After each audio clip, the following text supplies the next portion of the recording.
Hi guys, मी Preeti. Lower Parel station बघून तुम्हाला कळालंच असेल मी एवढ्या रात्री इथे का आले. आपल्या बाप्पांचे दर्शन घ्यायला. चला. स्टेशनला उतरून मी पहिला भेट दिली लोअर परळचा लाडका बाप्पा.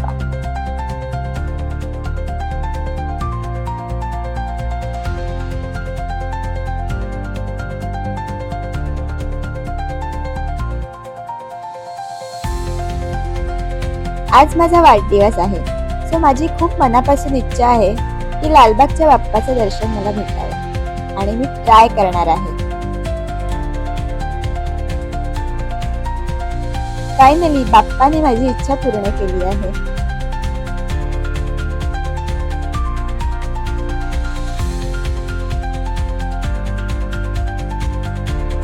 पुढे मी गेली मुंबईचा राजा बघायला. मंडप मध्ये लागलेली ही लाइटिंग खरंच डोळ्यांना खूप मोहक दिसते. सगळी रंगीबेरंगी लाईट्स आणि डेकोरेशन पाहून असं वाटतं जणू आपण एका जत्रेत आलो आहोत. बाप्पाचे दर्शन घेण्याआधी या उजेडात मन अगदी प्रसन्न होतं. किती सुंदर मूर्ती आहे ना.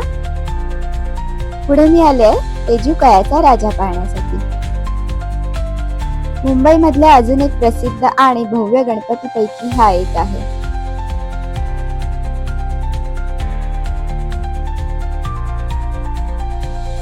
पुढे मी जात आहे परळचा राजा बघायला. यावर्षी परळचा राजा अगदी वेगळ्या रूपात आहे.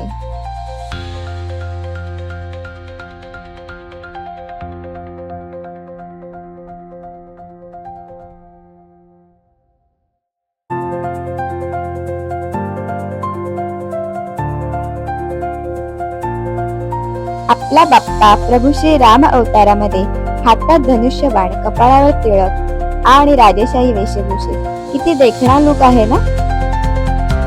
अयोध्या मंदिर सारखा सुंदर नक्षीकाम, झगमगीत लाइटिंग आणि भव्य रचना पाहून असं वाटतंय जणू आपण अयोध्या नगरीत आलो आहोत.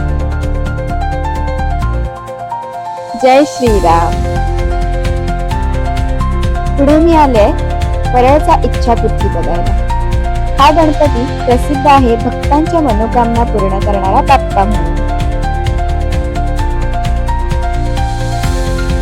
नेक्स्ट मी गेली परळचा लंबोदर बघायला.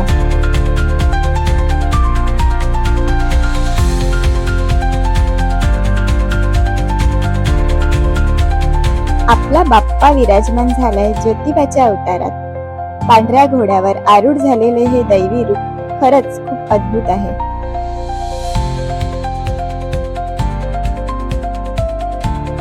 पुढे मी गेली परळचा महाराजा बघायला. हा आहे आपल्या बाप्पाचं अजून एक विलक्षण अवतार. मूर्ती एका पायावर उभी आहे.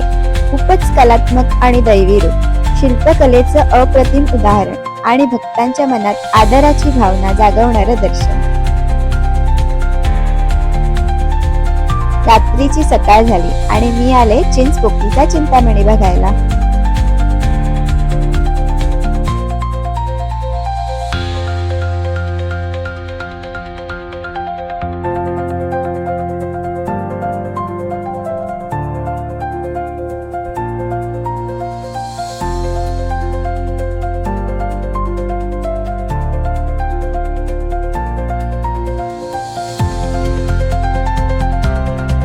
बाप्पा दिसत आहेत संभाजी महाराजांच्या अवतारात, राजेशाही थाटात आणि पराक्रमाची आठवण करून देणाऱ्या रूपात.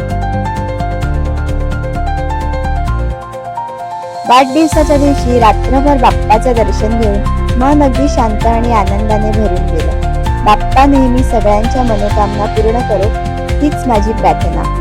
गणपती बाप्पा मोरया. आणि हो, तुम्हाला जर माझा ब्लॉग आवडला असेल तर नक्की लाईक करा, शेअर करा आणि सबस्क्राईब करायला विसरू नका. भेटूया नेक्स्ट ब्लॉग मध्ये. तोपर्यंत बाय बाय.